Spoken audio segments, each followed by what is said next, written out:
Welcome back to the Rewind. I'm your host, Spencer Tracy. It's good to be back for episode 28. I have a fun one.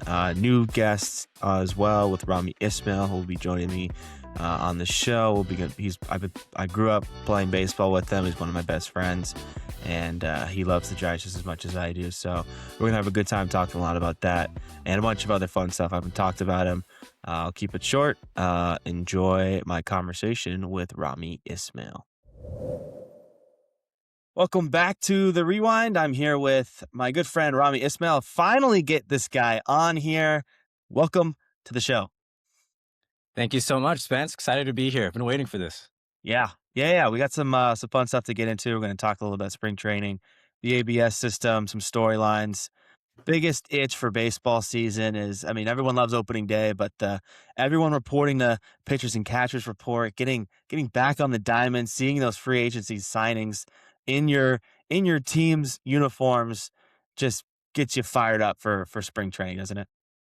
It really does. It really does. Especially this offseason, a lot of new signings, a lot of new trades.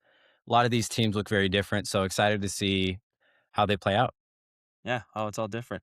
It's been a while since I've thrown an episode out there. A lot has happened. Kyle Tucker was signed. A couple other big names. Framber Valdez was signed. Um, I don't want to talk about Kyle Tucker whatsoever. Mm-mm. Great signing, great player, just on an absolute horrible team. Yeah. Putting my bias aside, clearly, but let's get into some signings and trades that caught your eye. What you want to lead us off, Rob? Yeah. I mean, since you brought up how much we hate the Tucker trade, we'll start off with their competition, the Giants. It's what I know a lot more about, and they made a lot of big moves. If you're not a Giants fan, even if you are a Giants fan, you're going to look at this offseason and say, like, wow, the Giants really didn't make a lot of blockbuster moves. I think that's something that kind of needs to get a little bit overlooked just because of how big that Rafael Devers trade was last season. It was really good for the team. He's still like the Giants had a really good second half of the last 2 months of the season. And we're going to have a full season of him at first base. We'll see how he platoons with Eldridge. I think Harrison Bader was probably the most impactful signing that the Giants had. They had one of, if not the worst outfield defense in the MLB last year. Mhm. Hopefully Elliot Ramos can figure it out. Jung Ho Lee is going to move to right field, and that's his like natural position. So I think that's going to be a big help for the team. He can cover that triples alley gap, and then you got a Gold Glover with Harrison Bader who can handle the bat a little bit. Um, and then we got Tyler Mahle and Adrian Hauser. Kind of a little bit of unknown names if you're not a big baseball fan, but these guys kind of remind me of the 2014 Giants signings with like a Tim Hudson or Jake Peavy. Mhm. Not a huge name. These guys were injured last year. Still had great numbers before all that. Bruce Bochy is a huge proponent of Mahle. Um, and then last but not least, we got Arias, another guy who Giants fans especially were kind of on the fence about.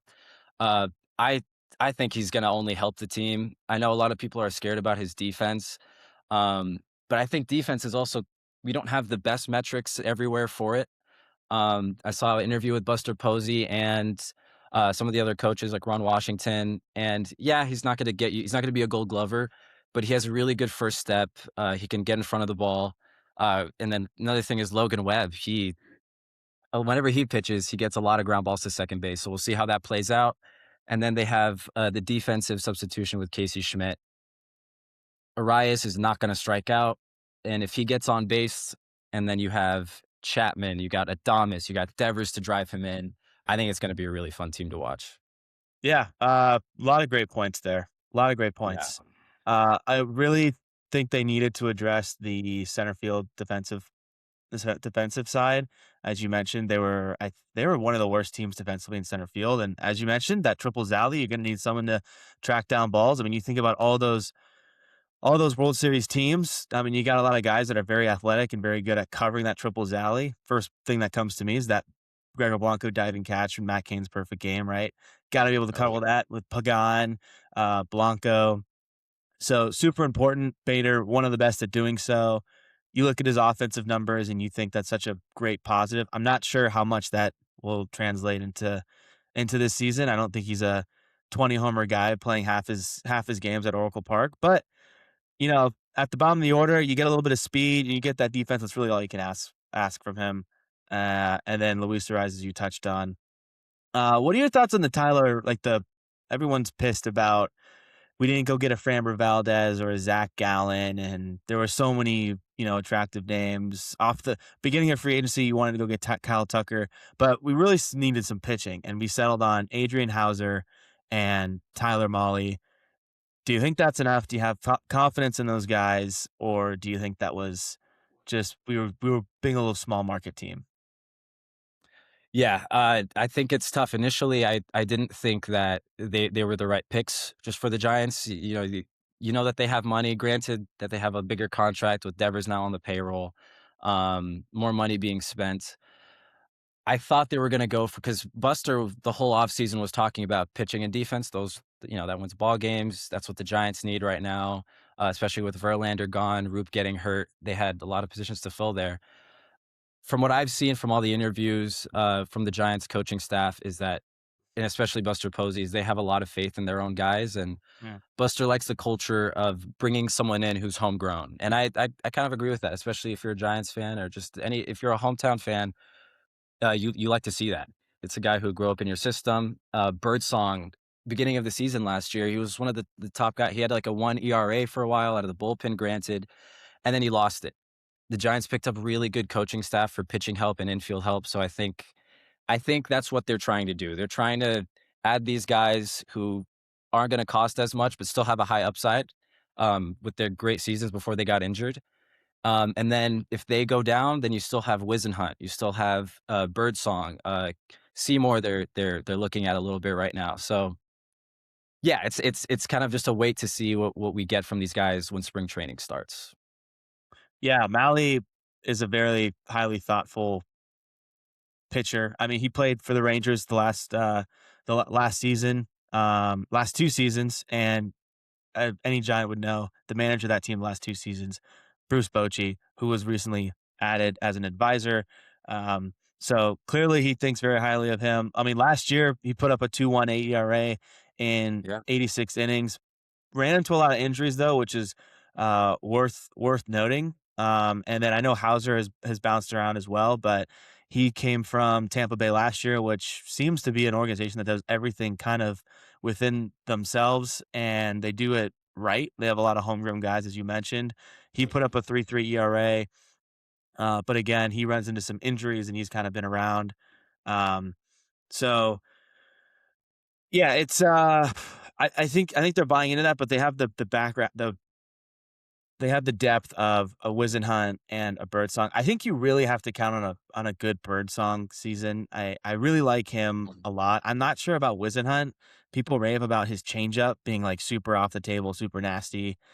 I didn't see enough of him at the big league level, although he was kind of brought up when it was about time to start looking at the offseason for the Giants.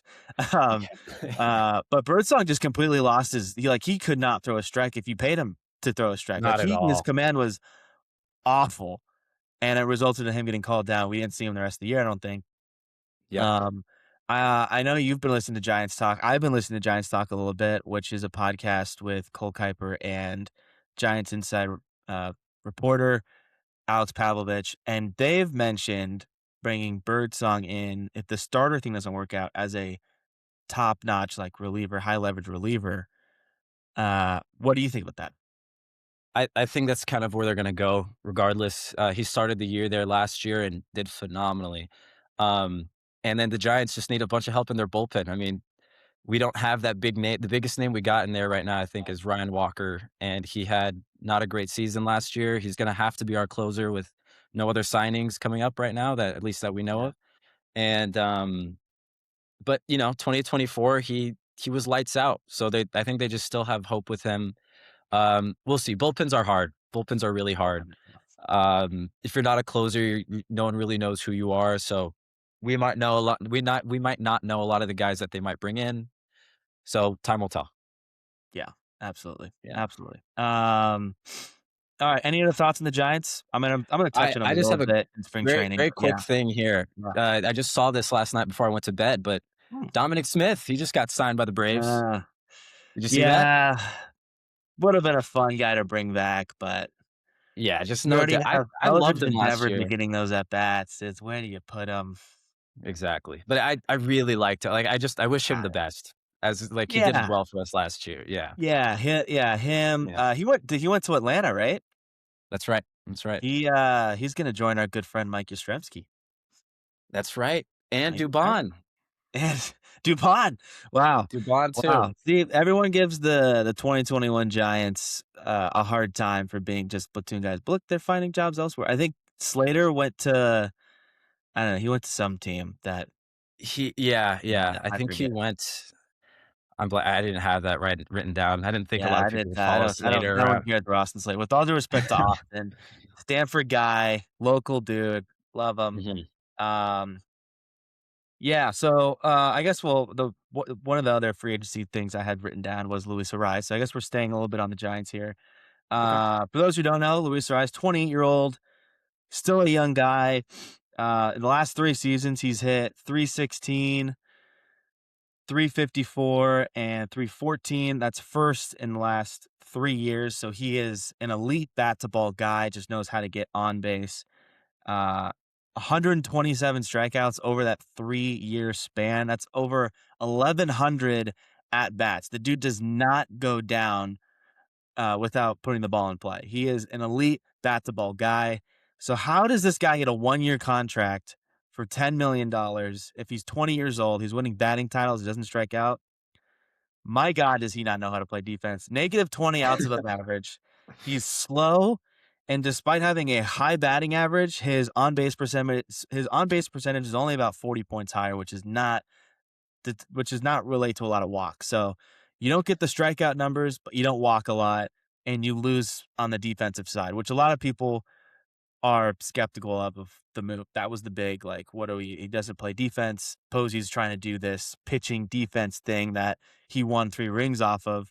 So that's the pro con there. Right.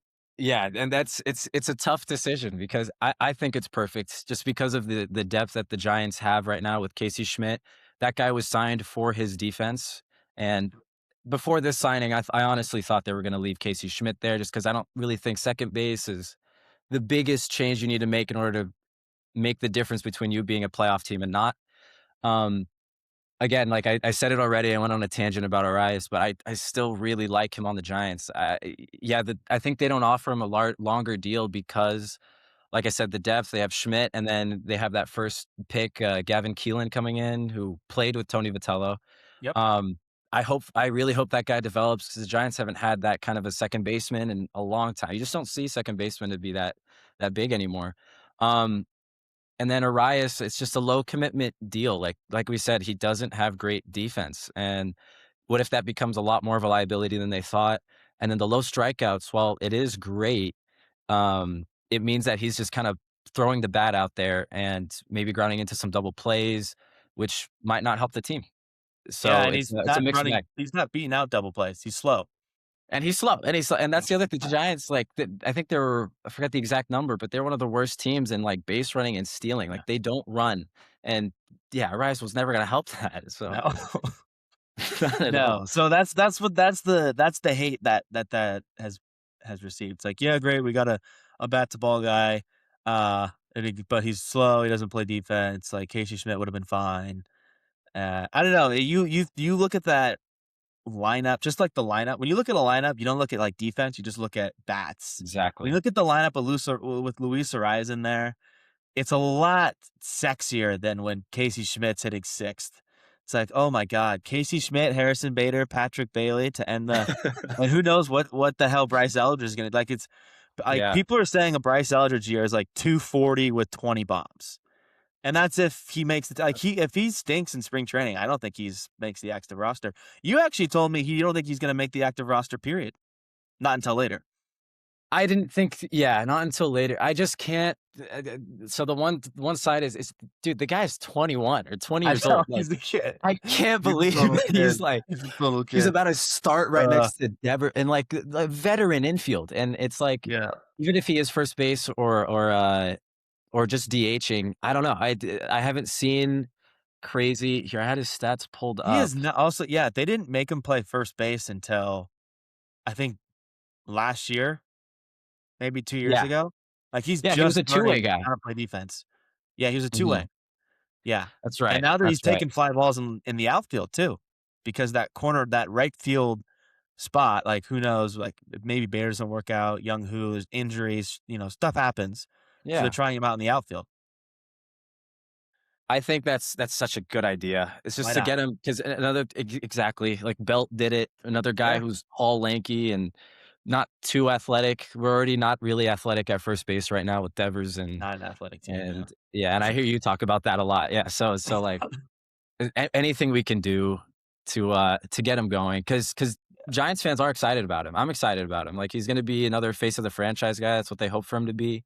Yeah, Um, the only reason why I said maybe he won't be on the starting roster is just because I don't want them to rush because there's all this hype around him. I want him to be that guy so bad that I don't want to rush it. You know, like a movie you're really excited to come out. Um, you don't want them to just like get it out. You want a good quality product, and that's just what I hope they do with Eldridge. yeah, you take some time just to get him Yeah, right. Just to get but him now that right I'm to throw him in the lineup. right now that I'm saying it, like who else in the system for the Giants would DH if not Eldridge? Who do you think? Well, the bright side about that is if you have DH open, that gives you so much flexibility because let's say Willie Adames is, like, feeling a little tired, but, like, he's good to go. Throw Casey Schmidt at shortstop, you can DH Willie Adames. So you get Adames's bat, and then Yeah, you still get Casey Schmidt to play defense for you. Where if you clog up DH and Adames is tired, now you have to take him off, take him just completely out of the lineup. So it gives you some flexibility. Other at DH, um, I mean, the casual person I think would go to Casey Schmidt at second and move Luis Ariz to first or DH. But it was reported Ariz accepted the Giants offer, the 1 year for 10, over a lot of multi-year offers that he was given yeah, because this allowed him to play second base, which he really wants to do, yeah, which is reassuring for him to learn. Because if you really want to do something, usually that helps in the learning process. yeah, Um, yeah, yeah, so that's 100%. a positive. Yeah, But the good thing otherwise at DH, I'm racking through my brain. Who's on the bench right now? I know we still have Gerard Encarnacion. I don't that's who. love that Yeah, as an option. I nah, don't love neither that do as I. an option. Why do Giants Um, fans love him? I haven't seen anything like. No, I don't. Maybe he's I an don't off love the him. bench guy. He's a Michael Morris, Yeah, but Morris is a lot better. but Morris, yeah, Like Morris would Morris, you actually could crush actually balls out of play there. and like hit cleanup. Gerard's like Exactly, hit eighth, strike out 3 times, and hopefully hit the ball hard or something.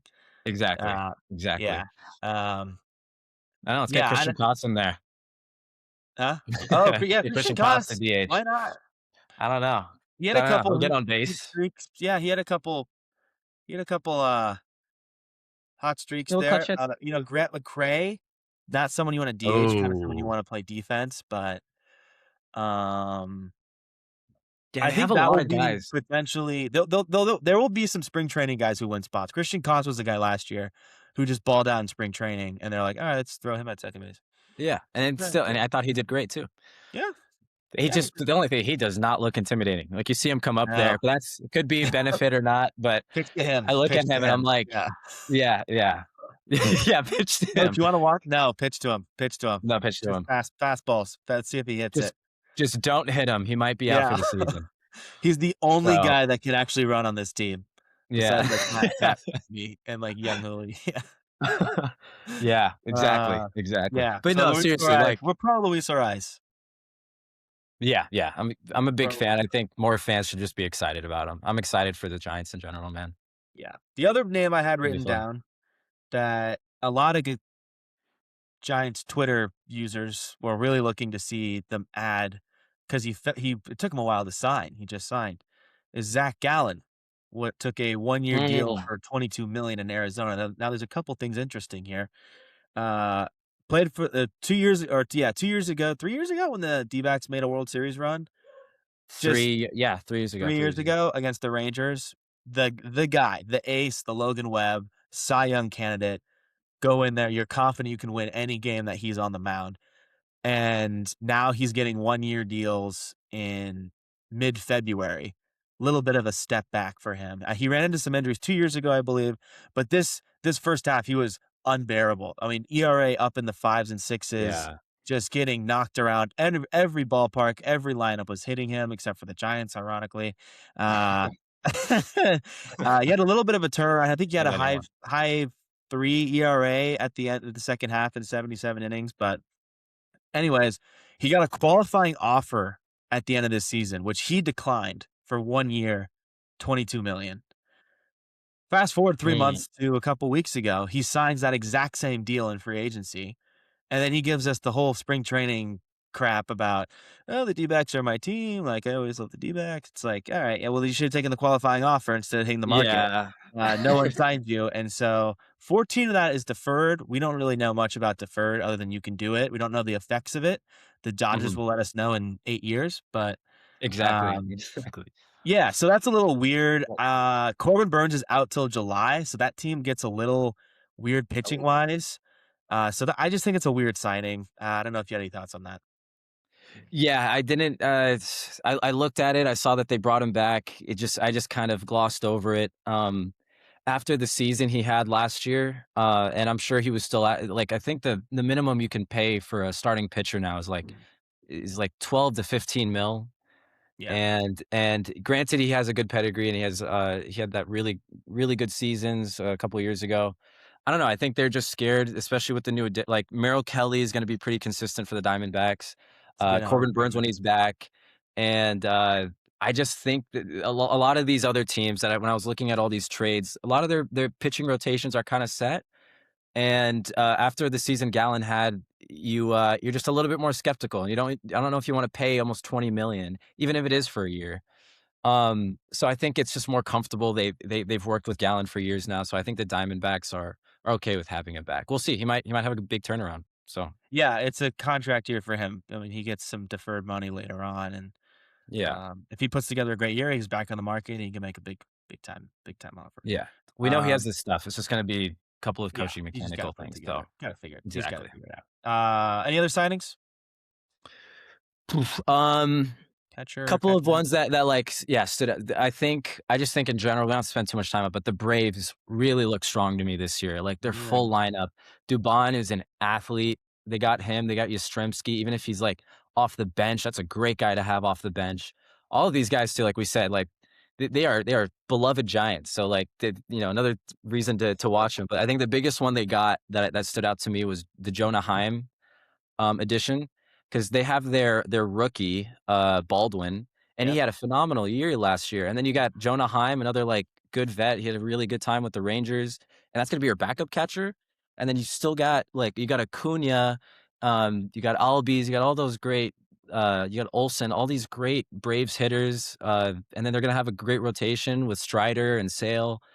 They look good to me, man. They Yeah, look they're a strong sweet. team. They kinda know Yeah. what they're doing always. They're gonna have Strider back, as you mentioned, and he's Mhm. coming. I think he missed all of last year, or he came back towards the end. I don't remember too well, but, um, I think their biggest piece is gonna be Austin Riley. He had an awful year last year. He never really was able to put it together, and if he's not able to do so, that team's a little bit in jeopardy. They've just been totally underperforming. I mean, look at this team when they made that World Series. They won a World Series without their best player, Acuna, and they haven't been really back since. They Great point. so Acuna's been back now. He's torn his ACL for the second time, and Michael Harris, who I left out of my top 10 center field rankings, be sure to check that out. Um, Really good season. Same with Ozzy Albies. Same with Austin Riley. 2 and 3 years ago, and they haven't really been up to par since then. So those Yeah. three guys that you've committed a lot of money to them, and they're not really performing on their end.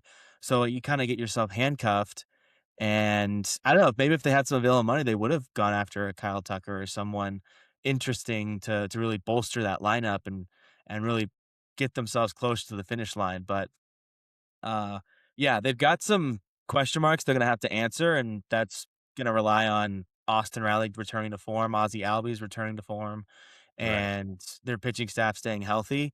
I think adding like a Mike Yastrzemski, a Mauricio Dubon, guys that can kind of fill in for a month or a couple weeks when guys are hurt or trying to recover or get back into a out of a slump.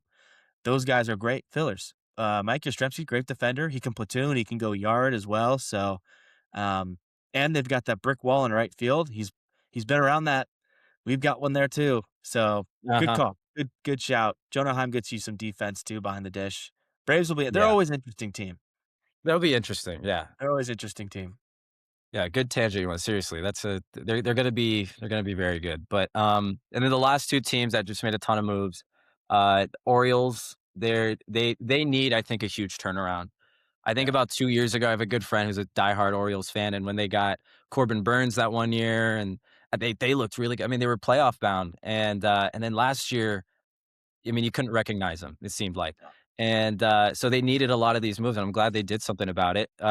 So they got Pete Alonso, Chris Bassett, another great pitcher to help you out. Tyler Ward, home run hitter at a park where getting hit a lot of home runs, and then Helsley. Like these are big name guys, like that'll probably drive up some ticket prices for them. Fans will get into it. Uh, they've shown that they can produce. I can't, obviously, again, we'll see how everything goes.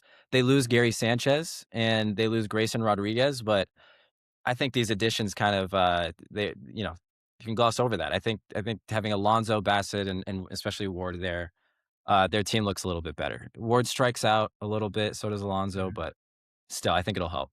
Yeah, they've been really uh, given a lot of crap from the media for not helping out their pitching ever since they went and got Corbin. It was like, great, they got Corbin. He absolutely shoved in the playoffs, and they got swept by that Royals team that made a little run. Then he left in free agency. They never really helped their pitching. They were awful last year. Made some decisions, as you said, with the coaching staff. And first thing they do in this offseason, they trade their former number one pitching prospect, Grayson Rodriguez, for another Yeah. goddamn bat. And everyone's like, what are we doing? Give yourself some pitching help. They're going to get some guys back. Kyle Bradish is not someone to sleep on. He has a very good arm. Trevor Rogers came out of nowhere last year and Mm, shoved. So there's a good top of the rotation. And then they signed Chris Bassett, who's up there with the Framber Valdez's and the Logan Webbs of just being able to give you 5 or 6 innings every fifth day and contribute. So I think they're gonna go with a six-man rotation, from what I've heard, just to help space out injury prevention. Because Bassett's, I believe, in his late to mid-30s. Bradish that's right. has injury concerns. They've got some guys who have injury trouble, so I think they're gonna try and spread that out, and then they spent a lot of money, as you mentioned, on their bullpen with Helsley, who's a great addition, Mhm. to help that close out these games. Plus, Gunnar had a bad year last year. I mean, the numbers won't say it, but given Yeah. what he can do, he only I think he had 20 bombs and just around like he had a bad year. He's gonna blow up. Adley got off to a slow start, so Orioles are a good team to watch. Good shout. Yeah. 100%. 100%. And I know we've been staying on these trade watches for a while now, but again, just you have to mention this team. The Mets, they are really trying to win. Like, they made a bunch of moves last year. Like, they're spending money. Like, I know that the Yeah, Dodgers are, but holy crap, man. Bo Bichette, Freddie yeah. Peralta, Luis Robert, Marcus Simeon, Jorge Polanco, Craig Kimbrell. Like, these names are huge. And then you got Juan Soto in there. You got Francisco Lindor. Like, if I'm a Mets fan, dude, I'm really watching these games. And if I'm the if I'm the Mets board, if they don't produce this year, if they don't make it to the playoffs or go anywhere far, you're going to be selling a whole bunch of people because they already got rid of Alonso and Nimmo, McNeil. I don't know where else you look. Like, maybe they'll need a little bit more starting pitching, but Freddie Peralta is an all-star, had a great year. I think he had the most wins last year. Um, so yeah, I can't. Yeah, they lose Jeff McNeil, Brandon Nimmo, Alonso. Like, these were concrete guys for the Mets that people buy a lot of their jerseys. So Edwin Diaz, another one. So just crazy moves by the Mets this offseason. They needed pitching help, and they went and got one of the better ones in Freddie Peralta. Talk about Mhm. just attacking your needs. Exactly. I like the Simeon addition at second. You get some defense. The Bichette one is a little interesting. He's one of my spring training storylines that I'll get into in a second. Okay. And they gave up a lot of Acuna's a young, exciting player. I don't know his ceiling isn't like superstar or anything, but it could be. And they gave up Brandon Sproat, who's a really promising pitcher for Peralta. So yeah, they're going. They want to win. They want to win, man. Yeah. They almost choked it away last year, so they really want to win. And it almost doesn't make sense. Like, I think they'll do a lot better this year, but, like, with the guys they have, it was weird to see that they didn't go as far as they did, so, Yeah. Yeah. yeah. All right, let's take a quick break and then we'll go into spring training storylines. All right, welcome back. We're going to hit some spring training storylines as we gear up for spring training. Games will start this Saturday, which I'm excited to watch 3 spring training games and then being like, all right, I'll just follow the rest on Twitter. Exactly, That's what I'm going to exactly. do. Okay. We were just talking about the Mets, so I'll start with Bo Bichette. I don't know if you guys have seen the videos of him taking ground balls at third base, but it doesn't look pretty. He was a pretty mediocre shortstop defensively, obviously an elite hitter, one of the best, but a pretty mediocre shortstop, which was fine, like made him all-star capable. Like he wasn't a Luis Ariz bad where you had to DH him. Like he was good enough to play in the field, but nothing that stands out winning gold gloves or anything like that.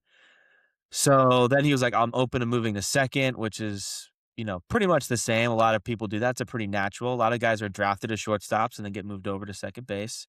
But the Mets were like, you know what? We're traded for Marcus Semien. We've got Lindor. We're going to move you to third base. So they paid the kid 3 years, 126 million with a opt out after this year, with 40 million to put his name on a piece of paper for a signing bonus and to play third base. And he looks really bad defensively at third base right now. So I'm keeping my eyes on that investment uh, for the Mets. I think that will be interesting to see how he picks up the hot corner. 100%. I mean, coming from shortstop, you got a lot of time over there to make a play. Yeah, which I You will really say there's gotta a be on your difference. toes. There's a difference. I was a shortstop middle infielder playing baseball, and then my senior year, they're like, "Hey, we're gonna give this kid DJ a shot at shortstop instead. We're gonna move you to third base." Uh, I got to learn from a Division I third baseman, and it was different. Like shortstop, I was you're so much farther back, so you can come in and charge the ball, get to your right hops, gather, come through the ball. Third base you're kinda just like you're kinda like a goalie. You just kinda have to pick everything, and you Yeah, you have to be in the right spot. Sometimes you don't get to choose. You're just given a bad hop, and it's a little just different. It's different throw. Like, your pitcher's kind of just in your peripheral vision versus just having a clear path to first base. So, there's a little bit of difference to, do you play in? How you play in, you attack the ball differently than playing back. At short, you just all you do is you kinda motion left to right where you're gonna stand. So, yeah. there's a difference to it. There's a little difference to it. No, 100%. I mean, he's gonna have to be a lot more active on, bunt plays too, so I'm sure they're doing that. I think he's gonna have a lot more to do. He needs to just be reactional. He's gonna have to really be on Yeah. his toes and 'cause hot corner, dude, hot corner. Yep. He's gonna get tested for that contract. We'll see if Yeah. he can put the money where his mouth is. So, Yeah. yeah, no, great pick, great pick. I'm really curious to see how he does as well. Alright, give me yours. Okay, okay, okay. Let's see. What did I have here? I'm excited for, I'm excited for some of the Japanese signings. Ooh, okay. So for Houston, Tetsuya Imai, might be saying some of these wrong, and then, Murakami for the White Sox. That guy I was really, really excited about. Was looking at his stats in the Japanese leagues. This guy's a slugger. He's not gonna get you like a 280 average every single year. But I think he's gonna minimum get you 20 homers. From all of his years playing, he's been around like 30 to almost 50 homers on his best year. So, um, especially for the White Sox, and he's coming into the league. A lot of people still don't really know how he's gonna do. If he does well enough for the White Sox, then he could be going to a bigger market team, which I think is really exciting. But then again, he's at third base, and he is a pretty good fielder too. And just with the size, I don't know. When I first saw him, I didn't think he might be the most athletic player ever to play third base, but fielding percentage wise, and outs above average, at least in the Japanese leagues, he was doing pretty well. So I'm just curious to see how he does. And then Imai was a really big name for a lot of teams. He's a starting pitcher, so that's always valuable. Not like the hardest stuff. He's not going to blow you away with 102 all the time, but a finesse guy, a great splitter, and he's going to just help that rotation too. I mean, they got Hunter Brown. Um, they lost Valdez, but I think it's just another 2 guys that, like, Otani and Jungkook Lee, a lot of people coming from international countries, like, They make a big statement, and I just think they're fun to watch, and we're seeing more and more of them. So they're Yeah, gonna really help out their team. yeah. Amai will be interesting, especially since he was another highly regarded name, and he took a little bit while to sign. He almost missed his window. Mm, Not to just keep coming back to the Giants, but he was a great example of a guy that was seemed like he was demanding a lot of money, and he got a oh, yeah. pretty nice contract. It's only 1 year, so if it works out for him, he can hit back free agency and get some more money. But just a lot of guaranteed money for a guy who just seems pretty widely regarded as a mid rotation guy. Versus like a Yamamoto was easily a a 3-figure guy or Yeah. 9-figure guy. Because everyone just knew he was going to be a stud, and look what he did in the World Series. So yeah, Amai will be interesting. Murakami will be interesting. Because I know he's coming off an injured. He had an injury. So Yeah. those injury returning seasons are always murky.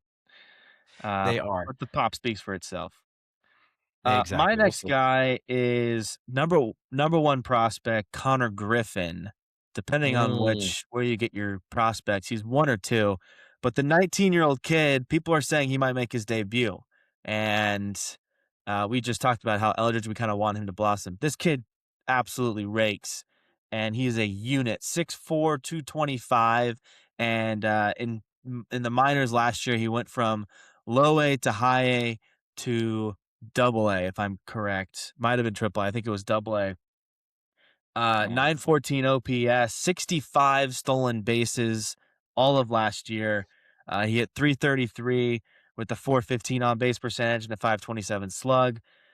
21 home runs on the year and 94 RBIs. And the speed talks for itself. Really exciting young guy for the Pirates. And I don't know why you wouldn't be excited if you're a Pittsburgh fan with what Paul Skeens is doing. They're adding in free agency, which is a team we didn't really talk about when we talked about free agency signings. They had some fun bats and some to that lineup. And if you can get Connor Griffin and get that development going at the big league level, really, really fun team to get excited about. Assuming they decide to pay Paul Skeens, which would be really disappointing if they didn't. Because I have a guess about which West Coast team would land him if he hit the market. But yeah, Connor Griffin will be fun. Mm. He seems like a really exciting player. I haven't seen his game too much. The stats speak for itself, and the hype just seems real. 100%. You brought up this guy a couple days ago, and I like didn't really know who he was, but yeah, looking at his stats, this is a guy I might put in your starting lineup over like a Bryce Eldridge. I mean, he's Yeah, showed everything. He's like almost a 5-tool player. His fielding percentage is off the charts. 942 OPS. He's 19, man. yeah, he's a kid. Oh my God. That's crazy. Jesus Christ. Guy I'm gonna can't go even eat rent a Oreos car. after this. I don't know about you, but I'm gonna Yeah, eat yeah. I'm you gonna go know find Oreos. peptides and steroids and Yeah, then just see what can happen. I'm gonna watch Love Is Blind. Yeah. I'm just gonna keep breaking my heart until I get a good Yeah. arc story where I can come back and fool everyone. No, yeah, Uh, but like this guy, oh my God, you should be excited about. Pirates fans just should be excited. They got Skeens. I really love their rotation. Like they got Jared Jones. I love the way he goes about it. And then Bubba Chandler. He's also, I think, in top 20 for prospects. Another guy who throws like 102, just a flamethrower. Didn't have the best stats. He was like around a 4 or 5 ERA, but he'll get better. Again, he's young and he'll learn from guys like Skeens and Jared Jones. So like, yeah, yeah, exciting people to watch, man. Pirates are yeah. looking cool. Bubba was a flamethrower. Forgot about him. Good call. Mhm. All right, what else you got? All right, I got Jesus Made. Jesus, I like calling him Jesus Made though, Yeah. because that's the way he's looking to play. Like just God built this guy for baseball. Yeah, switch hitter, Dominican, right? Hold on, sorry. Let me pull up my notes. Sounds right. There it is. Yeah. So we got shortstop for the Milwaukee Brewers. He has like around a 298 career average in the minors, 854 OPS, pretty close to Griffin's, and then a plus fielder, man. Like again, just like an athlete. It kind of reminds me of a younger Francisco Lindor. Yeah. Um, so just another guy I want to watch out for. I don't know if he's going to make the opening day roster, just of how well the Brewers have been doing. So, but seriously, just the numbers he's been pulling up. He's number 3 on the website I have for prospect rankings. So that's a guy I'm really excited about. Athlete, just a pure Yeah. athlete. No, they and he's in a really good system. We see what Jackson Churio's doing at 21 years old. Elite guy, able to be productive at the high level as just a kid too. So there's definitely potential Cool. for him to come up. I don't think he'll come up this year, but definitely a guy to keep out. If he's ripping it up in spring training, that'll definitely boost up his timeline as well. Yeah, all these it's crazy. Baseball, we kind of first started to see it with Bryce Harper making his debut, Juan Soto, all these young guys come up, and now we're just seeing like, man, it's these all these young guys are getting really exciting, and it makes you, if you're a Giant fan, it makes you a little excited for these international guys, uh, Luis Gonzalez and Josué Gonzalez or Hernandez, Luis Yeah, Hernandez and great Josué calls. Gonzalez, two of the top international prospects over the last 2 years. The Giants got both of them at shortstop. You'd be thinking, why would you sign two guys in the same position? Who cares? You can learn another position. We all learned what just happened with Bo Bichette. Or if not, like let's say Gavin Klein works out.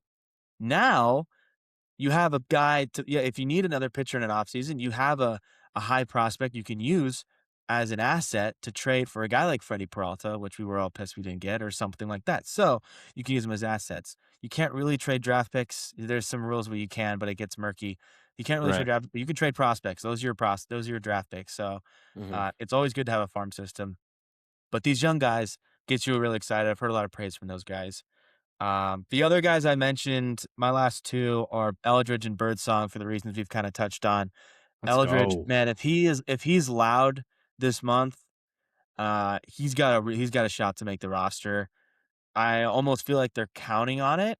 Yeah. They have some options they can pivot to, I'm sure. If he isn't ready for the reasons you gave, if he's not ready, don't let this guy just hang his head for a month in the MLB, and because it's tough mentally. So Yeah. I'm looking out for Eldridge. I want to see that pop. The strikeouts will come. The strikeouts will be frustrating. You're just gonna have to bear with him. He's 20 years old. And then Birdsong, if he is what I think he can be with his stuff, his velocity, and his whippy curveball and off speed, and what he has shown at the big league level last year too at times. This is a really interesting rotation. Um, and especially if you can just get a little bit of Landon Roop from last year and a little bit of Robbie Ray from last year, you've already got a top arm in Logan Webb. Yeah. This rotation gets a little interesting and can get really, really competitive.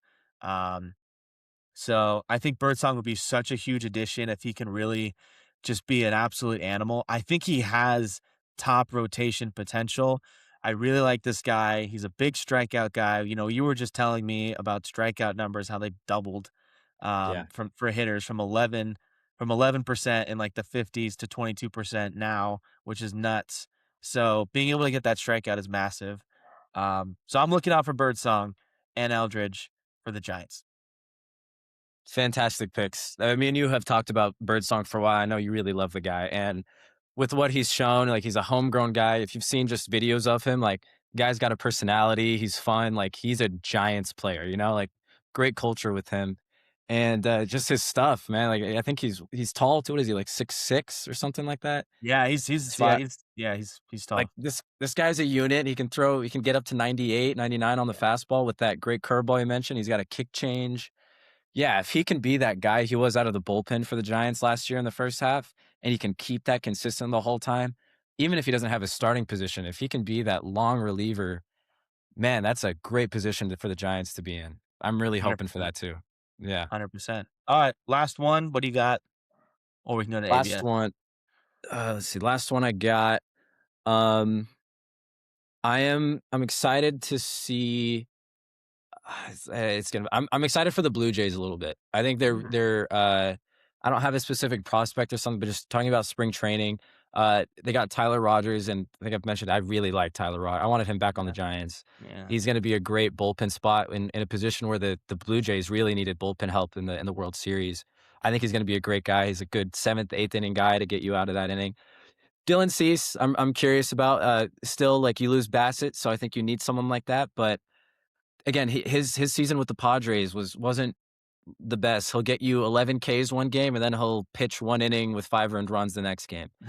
Um, and then that's but again he has the stuff for it, and the Blue Jays still have a lot of their core guys from last year, and man, were they fun to watch. That was one of the most fun World Series I've ever watched, and I know for a fact through reports like they want to go back. Their goal is to go back. I think we're going to see them there again. I know a lot of those guys want it.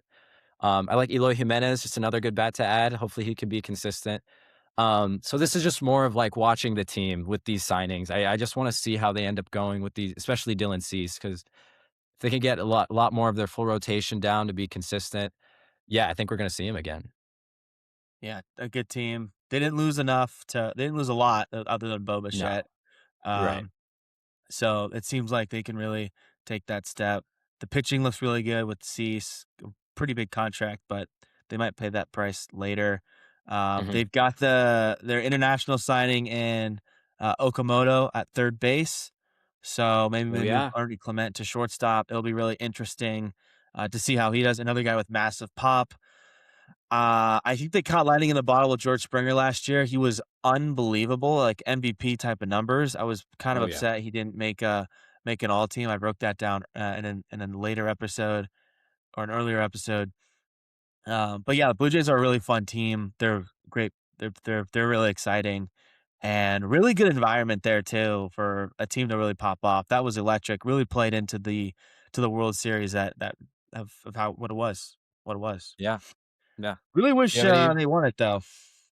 I did too. I did too. God, that game. I think my body temp rose to like 117 degrees on that last inning. Uh, I was so nervous. I remember I was in I a can't imagine. bar and I was on my phone. And there was like two other people I did not know. They were watching it with me, and Miguel Rojas poked that home run, and I was just like, "Damn, that was frustrating." Oh God, dude. Yeah, I know. I was in this exact desk, same room, and I live in this cul-de-sac, so sound really echoes around here, and a lot of windows were open, and I couldn't get the game on for some reason on my TV. And then as soon as like I start to finally get it going, I hear half of my neighborhood yell, "No!" And in my mind, I'm thinking, oh, a lot of these guys must be Dodger fans. Like Blue Jays had to have got the lead, Yeah, and then I saw that home run. Yeah, that yeah, was home run. gut wrenching, man. Yeah, damn. Horrible, Uh, horrible. Do you all got right, one let's more take a quick prospect break. or? What? Oh, never mind. Yeah, I thought I was gonna ask if you had one more prospect. No, that's all I got. Dude, you got any more? You done? I think I'm good. Okay. All right, let's take a quick break, and then we'll do ABS system. All right, welcome back. We are on the last step here before we wrap things up. Let's get into the ABS system. Ladies and gentlemen, if you do not know, baseball is allowing certain people to challenge balls and strikes live during at bats in the game. So it's basically when you watch the game and you see that little electronic rectangle that illustrates the batter's box. Taking that into account now with technology because it's so great, and it's part of the reason why I don't have a job. Um, so ABS system, you get two challenges. Basically you get two incorrect challenges. You can if you keep getting Right. challenges right, you can keep challenging as long as you want. But if you get one wrong, then you only have one left. Mhm. Um, Only the pitcher, catcher, and the hitter can challenge. The manager is not allowed to challenge. The manager is not allowed to tell you to challenge. The shortstop can't tell you to challenge. Only those three players. If you're going into extra innings and you do not have a challenge, you are then granted a challenge. However, if you go into extra innings with one or two challenges, you just keep those. You do not get to go up to three or four. Yeah. Keep stacking them. So you get an extra challenge. They've been testing this in last year's spring training and for a couple seasons in the minor leagues as well. So they've been really playing with it. They also did it in the All Star game this past season, and the test results were kind of interesting. 2.6 of all pitches called in the minor leagues were challenged. The success rate on those were 52%. So more often than not, barely were players successful in their challenges, whether they were challenging the ball should have been a strike or a ball. Catchers were the most accurate at 56% success rate, which makes sense. They're right there. They're right there. Um, so couple things stand out to me that'll be interesting about this. Uh It'll be interesting to see how teams strategize this, Yeah. because this is definitely a talking point in spring training. Yeah. What players are going to be given the green light to make these challenges, right? Logan Webb, obviously like a Patrick Bailey, but maybe if you have someone behind the plate who you don't trust as much, or at the plate, like, is Harrison Bader going to be given the green light, or Bryce Eldridge or Casey Schmidt? Maybe, maybe not. Or Yeah. compared to like a Devers probably will, or a Chapman might, a Luis Ariz. I mean, he knows to strike zone better than anyone. Everyone. Um, Yeah. so the strategies, how teams will communicate secretively about whether or not they should challenge or not, I'm sure that will be into play. People are stealing pitches all the time. They're doing all sorts of naughty stuff behind the scenes. All of that will be really interesting to kind of pick up on. Um, Basically, when you challenge the hitter, pitcher, or catcher, they just tap their helmet at the umpire. Quickly on the screen, they show the pitch come in as if you were watching it from the MLB at Bat app. Those of you who are aware know. And then the ball will be shown either missing the automated strike zone or just clipping the edge.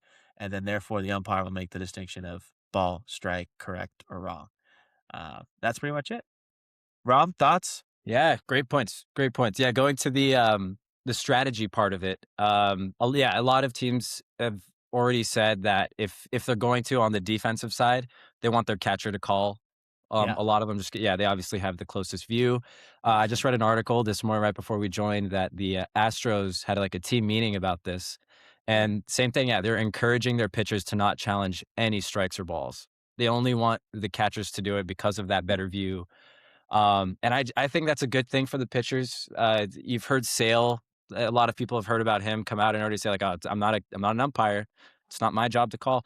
And I can understand that. It's like if you're competitive as a pitcher, especially with someone like Patrick Bailey behind the plate. A lot of these pitches look like strikes, Yeah. and when the MLB especially is it's a tougher zone, and I can see someone like Robbie Ray who has a lot of fire in him, he like wants to challenge a call and then he gets it right. And then I can see someone just being like, "Yeah, I told you." Maybe that upsets the umpire, and that might affect a lot of the calls later on.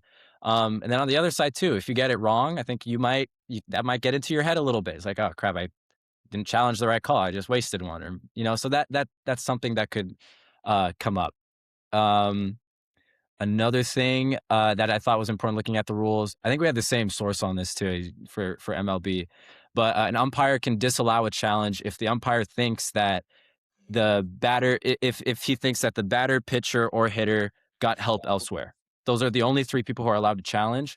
And there was a video breakdown I saw in the minors. This guy thought it was a strike, it ended up being a ball, and he like turned to his dugout just as like a reaction, and he wanted to challenge it right after he did that look, and they didn't allow him to do it. So I think that's an important thing to keep account. Interesting. I did not Um, know that. Very yeah, interesting. yeah. So that could cause some problem, like some turmoil. Like a manager, I Yeah. can see them getting upset and saying, "Hey, we didn't do anything to him. He was just turning around and reacting." Yeah. And then they Sounds like a might ref gonna get so ejected. right, and that depending on who you are, that could be a good Yeah. or a bad thing. So yeah, you see a little bit more fire in the game. You see a little bit more tension. And then just going back to another stat we talked about earlier with the strikeout rate and how much that has risen. Um, on the same website, it says based on the testing data, the ABS zone is actually expected to slightly decrease the strikeout rate, just because you could challenge a ball more often or a strike. Um, But it also showed that it'll slightly increase the walk rate. So that could mean a lot more people on base, a lot more things that could happen. Um, we're in an era of baseball right now where strikeouts are happening left and right. So a little bit of a reduction in strikeouts can mean a more fun baseball game for those who maybe are not diehard baseball lovers and who just want the right. game to go on. So yeah, it's some of the things I Yeah. got right now. What are your thoughts? It'll be interesting. I'll give my 2 cents on just the overall process, and Mhm. then I wanna hear yours, especially as a pitcher. Um I think the first concern is going to be very similar to the pitch clock, which is just pace of play and how that's going to affect. It seems like if you've seen videos of it happen, like it's pretty quick. Like it's a 10-15 second review. It's not the umpire comes out and announces the whole thing. They look at it for 30 seconds and then they make their point. It's kind of like strike, look, tip the helmet, look at a ball simulation. It takes a couple seconds to come up. They make the thing. The call states itself, and then either the guy goes back to dugout, goes to first base, or they continue the at bat.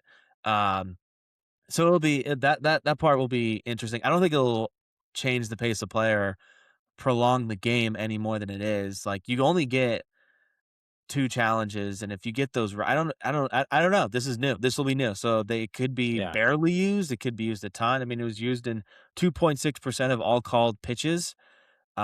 So that's I would say that's like a couple times for through like the first 6 innings if the pitcher throws like 100 pitches. Um, so I don't hate it. I'm interested to see them play around with it. I'm just glad they didn't completely remove the umpire from making calls. Like they're allowing Yeah. that human factor, that kind of naturality to stay in the game versus just going, hey, we're gonna let this strike zone call pitches. Maybe we're taking steps towards that, but we'll worry about that in the future. So I don't hate it. I don't hate it for now. Yeah, I don't hate it right now either. I completely agree. They could have gone a lot worse with it. Especially if they already have the technology to make sure that something is a ball or a strike. They could have easily just eliminated it. But again, with the source side, the article I found is that the MLB was really trying to introduce this ABS system without changing the core of the game too much. Mhm. Um, there are some people who say that they'd rather just have no umpire at all, but I don't know. As a purist in baseball, I think it's part of the game. I think if you really, look deep in yourself and ask like parts of the game you love, even if you're not a diehard baseball fan, it's cool seeing some tension, some arguments happening, and it reminds you how serious this game is to these players. I don't think the sports for basketball or football would be any better, or boxing if you just took out the ref. I think Mhm. it's just part of the flow of the game. And not only that, I mean, if we're gonna go economically, it's like you're taking away so many jobs, and so that's something else. As a pitcher, I don't know if I'd use it too much. Like I said before, I want to go out there and pitch and have my catcher and the guy whose job is to call balls and strikes to have them do the best job they can. So Yeah, they're right there. yeah, yeah, They're and a lot of receiving. these MLB pitchers feel the same way. It sounds like so. Yeah, yeah. E- I couldn't even be happier to have Patrick Wheeler on the dish. Could not be. Oh, so happy. Dude, I love that Right. guy. And I know you got his jersey. You got Mhm. everything with him. So I Conveniently. just want him to hit I know. 220 or 230. That's Yeah. like minimum. Just Just don't please. be an out. Just don't be an out. Just Yeah, don't be a walking out, I know. man. I Uh, know. We've somewhat taken care of our 7, 8, and 9 to not just be a 1, 2, 3 inning once we get to that yeah, part of the lineup. But yeah, I'd love yeah. Bailey to figure that out. I know. Though it seems like he's got a new hand adjustment that people have caught on some of his BP at spring training. We'll see if Yeah, that accumulates to anything. I think he should pick one side of the plate. You should not be if you're bad from both sides of the plate. You should just learn one side of the plate. I think it makes things a little 100%, dude. easier. You know. I completely Um, agree. yeah, that's all we got. That's all we got. I do have one funny thing that I ran into the other day. Um, I was talking to my buddy about the Sharks Uh-huh. and the deadline's approaching. So there's a lot of like salary cuts and teams tanking or trying to go for it. And one of the players my buddy said, "Hey, one of the players on the Sharks, his contract just got terminated." Okay. And I was like, they terminated his contract. And other terminology in sports is he got cut, he got released, he Yeah. got waived, baseball designated for assignment. But in hockey, they use the word terminated. And the first thing that came to Oh. my mind was like, what is that process like? Hey, hey, Grant, we just put your contract in the paper shredder. You are no longer with us. We have no recollection of you. If you show up to our facility, we just absolutely just killed your contract. You're no longer part of this team. Like, what does that mean? Buddy, what's up? What's up? You've seen the Terminator, right? It's gonna be I'm gonna do something similar here. I don't follow Yeah. the Sharks as much as you or hockey, but I did not know that. They use the word Yeah. I guess terminated he's as just not on the team. yeah, he's just not They on the team. Yeah. terminated it. That Yeah. or they did something illegal to him. That it just doesn't Right. terminated just does not feel right. Yeah. Yeah. Boss, what am I gonna do today? Just shred this. Yeah. It's Ryan's contract. Let me guarantee him 20 million by July. Just put it Yeah. in the shredder. We want me to just There's burn it. a Just burn it. yeah, there's a blowtorch in the trainer's room. I just want you to Yeah. take it, turn it to ash. Yeah. Hmm. Go I'm to our glad you terminator brought that up. room. I got a couple of just non-sports fun Yeah. questions for you. You want some of Yeah. those? Yeah. Give me All right. one. I think this is a good one. A little prevalent to this year. So what do you think was your peak year? Because like a lot of people around our age think 2016 was that peak year Yeah, that of was a your good life. year. Do you agree with that, or do you have a different Yeah. answer for that? Just a year, like a 12-month Just that span. whole year. Yeah, like I could definitely back it up with I remember what I was doing during that. That was a great year. That was a great 2016 year. was fun. Cubs Mhm. won the World Series. It was a great World Series. Giants were in the playoffs. I mean, it Giants were in the was something to playoffs. watch. Yeah. Um, Good music and movies were coming out. yeah, yeah, some good ones. Mhm. What was a good year? Uh-huh. Uh, hmm. I want maybe no. It was like that was a good time, but that winter sucked. Sucked. Yeah. Uh, 2016 will probably be the first one to come to mind. I don't know, maybe I don't know, maybe 20 oh, what year was I, like, in 8th grade? That was a fun year. 8th grade. Yeah, yeah, 2016, yeah. That was 2016, 20 2016? yeah, yeah, I 'cause might have to go with going 2016 then. yeah, yeah, there we go, there we go. I remember What we was your had that year? great 2016, 100%. Okay. I just remember baseball was, like, so much Yeah. fun, like, that's when you're in the prime of, like, just traveling with your team. Great America, uh, listeners not, in the Bay Area, it's like our Six Flags, it's a really cool amusement park. We would go almost every single day. We had, like, a season pass, like, that was I don't remember doing anything not fun in Yeah. 2016, like, it just felt like that was prime being a kid. Yep. Okay, a little less maybe less thought-provoking, a little bit more silly, but all right, ready for besides an explosion, what is the most badass event or thing to walk away from?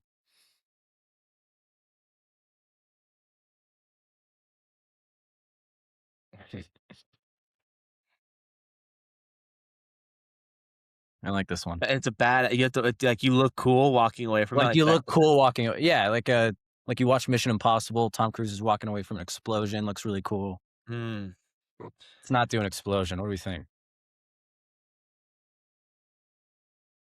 like a bank robbery. Ooh. Are You they just like rob your I okay, was so think they're your my gang. first thought was, like, you walk out like a really good movie. Yeah. Oh. Like, you're like, "Yeah, that was a great" I knew that movie was gonna like, you walk out of Oppenheimer, or you walk out of, I don't know, if you went and saw Maverick, Top Gun or something, you Oh. walk out of that movie like you That was a that's good good, one. but I don't know, you don't look cool walking like, No, you no, no, feel yeah, that cool, but you don't look like cool. It's not like like, an do you wanna know my explosion. answer for that? Like, for if Yeah, you can give you a reference, like, I think it's almost similar to, like, a bank robbery, but having, like, a crowd of people behind like, if you're doing, like, a badass walk and there's just, like, an army behind you yeah. and you're clearly leading, I think that's kinda badass. That's pretty cool. That's cool. That's Yeah, cool, like the yeah. slow-mo shots in movies. Yeah, yep. Yeah, those are good. Mhm, No, those definitely make you feel cool. Maybe, maybe, like, if you're going to, like, an event where you have to, like, dress well and you really like your outfit and you just mhm. parked your car and you're, like, walking into the restaurant to, like, the venue or something, Oh, like yeah, underrated. That's a yeah, realistic one too. yeah, Okay. you're like, I feel I when I walk in the door, I expect everyone to look at me Oh, and yeah. compliment everything that I'm wearing up to my socks, Yeah. you know? Oh, yeah. I feel Head to great. toe. First person I talk to, I'm gonna make them laugh, I'm gonna make them interested. Mhm. I can talk to anyone right now. I don't care who's Exactly. there, someone I like, someone I dislike, I feel great, and I look Yeah, cool because I look great. exactly. I'm in a good suit or something, nice little outfit. That's a good. Yeah. Maybe that one. Yeah. Got a fedora on. Yeah, Yeah. yeah. Like A walking little to the bit of a beach, tilt with a bow maybe a tie. little light, little button up, kind of like dress shirt, but it's like unbuttoned, so you can see all the chest, Oh, see yeah. all the muscles. Look at, like, yeah, Oh, it's right. yeah. Yeah, yeah. I have a gym membership. Yeah, can you tell Yeah, I from do. the shirt that I'm barely wearing? Mm-hmm. Mhm. Yeah, and my really high shorts. That's right. I don't skip leg days. I Sorry, look good. ma'am, I already got a full roster to go through. That's So, right. That's yeah, right. I'm a hot Yeah. commodity. I think that's a Uh-huh. good answer. Okay. I Yeah. like that. I like that. Yep. Alright, man. Let's see. Do I have one more? Uh oh, this is more of a complaint. We'll end on this. This is more of a Okay, complaint okay. from me. Alright, let's hear it. And that maybe I'm wrong. You can steer me in the right direction here. Okay.